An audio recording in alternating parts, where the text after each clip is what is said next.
1. నూతన జన్మ, new birth. Bible ప్రకారం రక్షణకు పునాది నూతన జన్మ. యోహాను సువార్తలో యేసు ప్రభువు నికోదేముతో, ఒకడు క్రొత్తగా జన్మించకుంటే అతడు దేవుని రాజ్యమును చూడలేడు అని చెప్పారు. మూలపదం గ్రీకులో దీనిని అనథెన్ అంటారు. దీనికి 2 అర్థాలు ఉన్నాయి. 1 మళ్ళీ, 2 పైనుండి.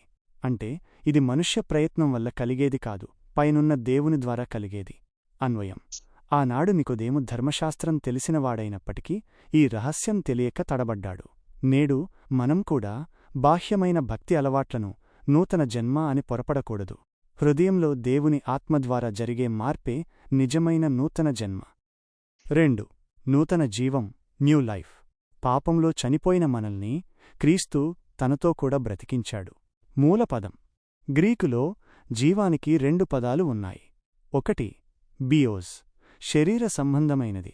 2వది జోయి. బైబిలు చెప్పే నూతన జీవం జోయే అంటే దేవునిలో ఉన్న జీవం. అన్వయం: పూర్వం మనం లోక ఆశల కోసం జీవించాం. ఇప్పుడు మనలోని జీవం క్రీస్తు స్వభావానికి అనుగుణంగా స్పందిస్తుంది. మరణం తరువాత వచ్చే నిత్యజీవం ఇప్పుడే మనలో ప్రారంభమవ్వడమే నూతన జీవం. 3. నూతన స్వభావము, న్యూ నేచర్.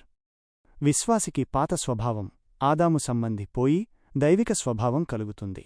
మూలపదం దీనిని ఫైసిస్ అంటారు.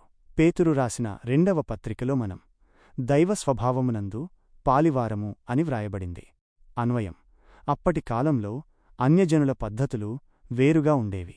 నేటి కాలంలో టెక్నాలజీ, సోషల్ మీడియా ప్రభావంతో మనిషి స్వభావం స్వార్థపూరితంగా మారుతోంది. అయితే క్రీస్తును ధరించుకున్నవారు ఈ లోకపోకడలకు విరుద్ధంగా ప్రేమ, ఓర్పు అనే నూతన స్వభావాన్ని ప్రదర్శించాలి. 4. నూతన సృష్టి, న్యూ క్రియేషన్. ఎవడైనను క్రీస్తునందున్న ఎడల వాడు నూతన సృష్టి అని కొరింథీయులకు రాసిన పత్రిక చెబుతోంది. మూలపదం గ్రీకులో కైనోస్ కటిసిస్. ఇక్కడ కైటోస్ అంటే పాతదాన్ని బాగుచేయడం కాదు, మునుపెన్నడూ లేని ఒక సరికొత్త వస్తువును సృష్టించడం. అన్వయం: దేవుడు మన పాత అలవాట్లకు మెరుగులు దిద్దడం లేదు, పాతవాటిని గతించిపోయేలా చేసి సమస్తాన్ని నూతనంగా చేస్తున్నాడు. మన గత పాపపు ఛాయలు లేని ఒక పవిత్ర స్థితి ఇది. 5. మనసాక్షి దోషారోపణ లేని స్థితి, క్లియర్ కాన్షన్స్.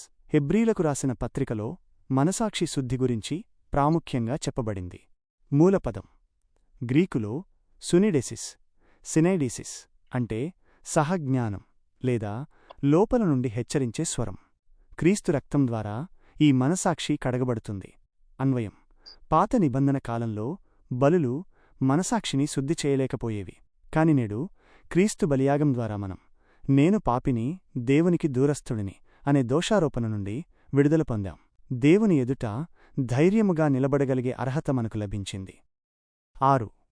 ప్రభువు యాజకత్వం, హై ప్రీస్ట్హుడ్ ఆఫ్ క్రైస్ట్. యేసు క్రీస్తు మన ప్రధాన యాజకుడు. ఆయన నిరంతరం మన పక్షాన విజ్ఞాపన చేస్తున్నాడు.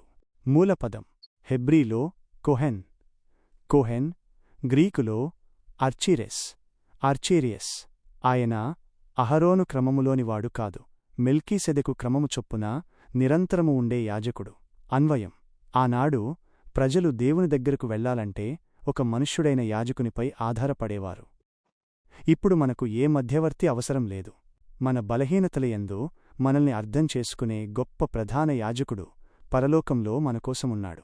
ఆయన కృపాసనము దగ్గరకు మనం ధైర్యముగా వెళ్లవచ్చు. ముగింపు: ప్రియమైన వారులారా, ఈ 6 అనుభవాలు కేవలం సిద్ధాంతాలు కావు. ఇవి ఒక విశ్వాసి జీవితంలో అనుదినం ప్రతిఫలించాలి. నూతన జన్మ పొందిన మనం నూతన స్వభావముతో శుద్ధ మనసాక్షి కలిగి మన ప్రధాన యాజకుడైన క్రీస్తు అడుగుజాడల్లో నడుద్దాం. ప్రార్థన: పరిశుద్ధుడవైన దేవా, ఈ ఆత్మసంబంధమైన మర్మాలను మా హృదయాలలో ముద్రించండి. లోక ఆశల నుండి మమ్మల్ని వేరుచేసి నూతన సృష్టిగా నీ మహిమ కోసం జీవించే కృప దయచేయమని యేసునామములో అడుగుచున్నాము తండ్రి. ఆమేన్.